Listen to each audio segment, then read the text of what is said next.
Hi everyone, and welcome to my 4 steps of wine tasting like a pro. First, you're going to start with a glass of wine, very important. You can do red or white. I'm choosing to do red, but I'll try to talk you through some white. And the purpose of this is just to have a little more fun exploring the wine that you're drinking and maybe doing some blind taste tests with your partner or friend and see if you can guess what wine is in the glass. Always kind of fun. So I'm going to be drinking today a Cakebread Cellars Cabernet Sauvignon. It's 2016. So I'll talk you through it. So first, you're going to look at the wine.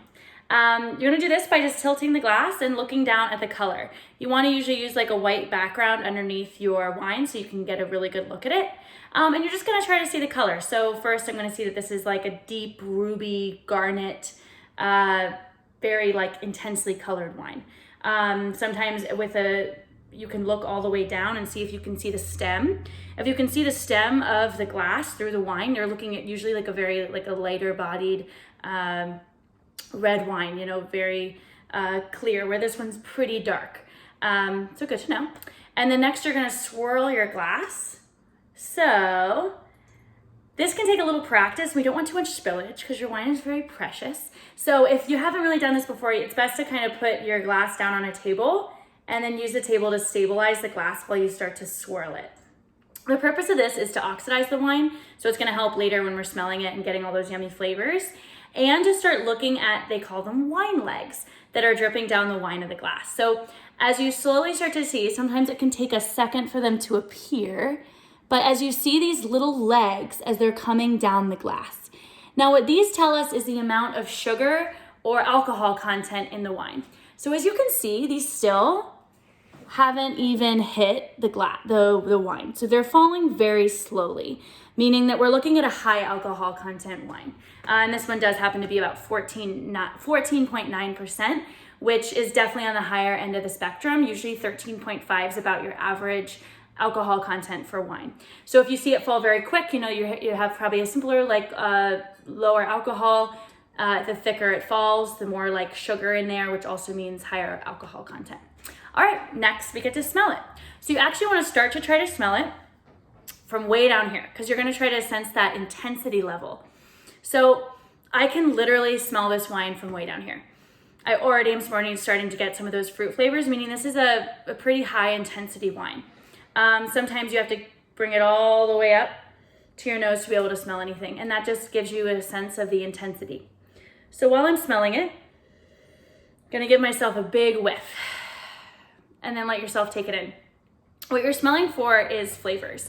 Now this is probably the hardest part for me, is thinking of words. When you start out, it's just like, I don't know what to call it. It smells like grapes, but first, the easy way to think about it is like, what kind of fruit?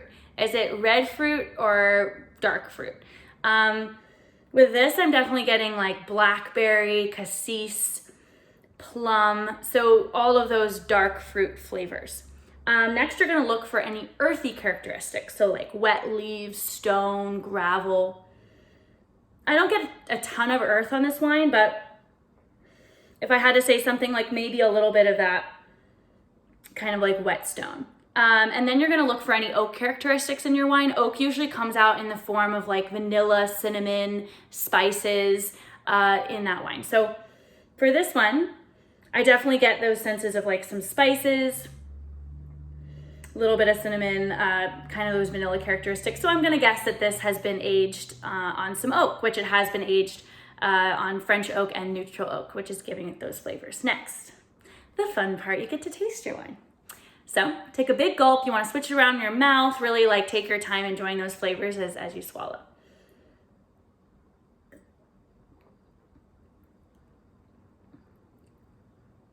So when you taste your wine, first start noticing what's happening in your mouth. For acidity, you're going to see how much your mouth is watering. So it's almost like if you held your mouth down, and how much water do you feel like is literally gonna like fall out of your mouth because your mouth is watering so much? That's acidity. This wine's got a pretty high acidity, medium to high, I would say, because my mouth is definitely watering and I'm getting those like puckery, tart flavors. And then you're gonna wanna look at tannin. So tannin's gonna be that feeling of your mouth like drying out, where you're like, whoa. It's this drying out sensation through your whole mouth. And I would say this one's got a medium, again, medium to high tannin. But it's very smooth. It's not like hit you in your face, like you can't even like move your mouth. It's kind of like this soft tannin. So I'd say that the acidity and the tannin are nicely balanced in this wine. And then you can also tell alcohol content with how it hits your throat as it goes down, and you kind of feel like a burning in your chest. I don't feel like I feel it a ton in this wine, even though I know it's a higher alcohol content. I don't know, maybe I'm just like used to high I don't know. But you're gonna look for that kind of that burning sensation in your chest to kind of tell alcohol content too. And then also just, again, what do you taste? Does it match up with what you smell? A lot of times it does. A lot of times it tastes totally different than you expected. And you're gonna just like kind of see like how many different flavors are going on.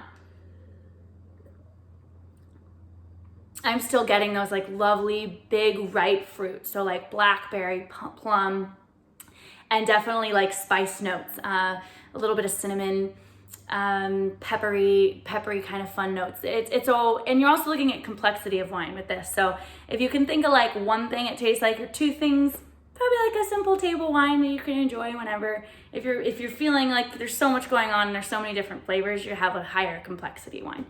And then you're gonna also just look at the finish at the end. So after you've drinking it, after you've swallowed it,